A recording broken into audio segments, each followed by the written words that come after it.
அவன் வரவை எதிர்பார்த்து தயாராக இருந்தனர் பணிப்பெண்கள். ராஜகுமாரன் ஆசனத்தில் அமர்ந்ததும் அவர்கள் ஆசனத்தை மேலே தூக்கினார்கள். மாடியிலே பூர்ணசந்திரன் போன்ற முகத்துடன் பத்மாவதி காத்திருந்தாள்.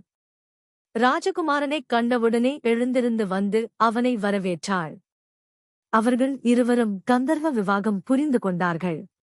தன் ஆசைக்கினியாளை அடைந்த ஆனந்தத்திலே ராஜகுமாரன் சில நாட்கள் உலகையே மறந்து அவளுடன் தங்கிவிட்டான். பிறகு ஒருநாள் அவன் பத்மாவதியிடம், அன்பே, மந்திரிகுமாரனான என் நண்பனும் என்னுடன் வந்திருக்கிறான்.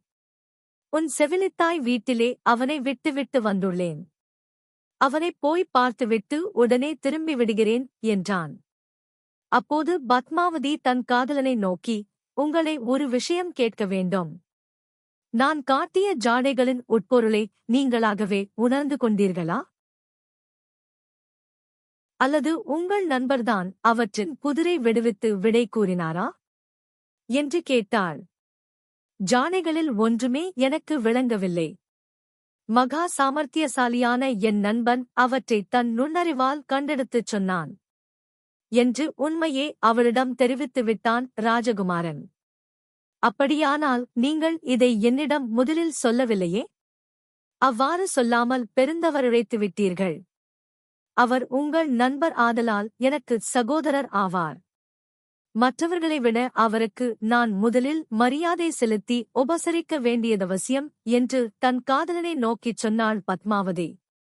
அங்கிருந்து புறப்பட்ட ராஜகுமாரன் தன் நண்பனை அடைந்தான். இருவரும் பேசிக் கொண்டிருக்கும்போது ஜாடைகளின் உட்பொருளை அறிந்து சொல்லியது புத்திசரீரனே என்று பத்மாவதியிடம்தான் சொன்னதைத் தெரிவித்தான் ராஜகுமாரன். நண்பா, இது முறையில்லை, நல்லதும் இல்லை என்று ராஜகுமாரனைக் கடிந்து கொண்டான் மந்திரிகுமாரன்.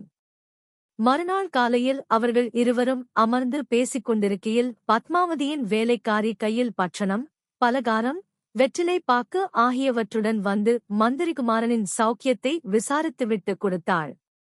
ராஜகுமாரன் அவற்றைச் சாப்பிடக்கூடாது என்பதற்காக தங்கள் வரவை எதிர்நோக்கி இத்தனை நாளாக ஆகாரம் ஒன்றும் சாப்பிடாமல் காத்திருக்கிறாள். இன்றைய பொழுதை நம்மிருவருடனும் விருந்துண்டு இன்பமாகக் கழிக்கச் சொன்னாள் என்று அந்தரங்கத்தாதி சொல்லிவிட்டு யாரும் காணாமல் புறப்பட்டு போய்விட்டாள்.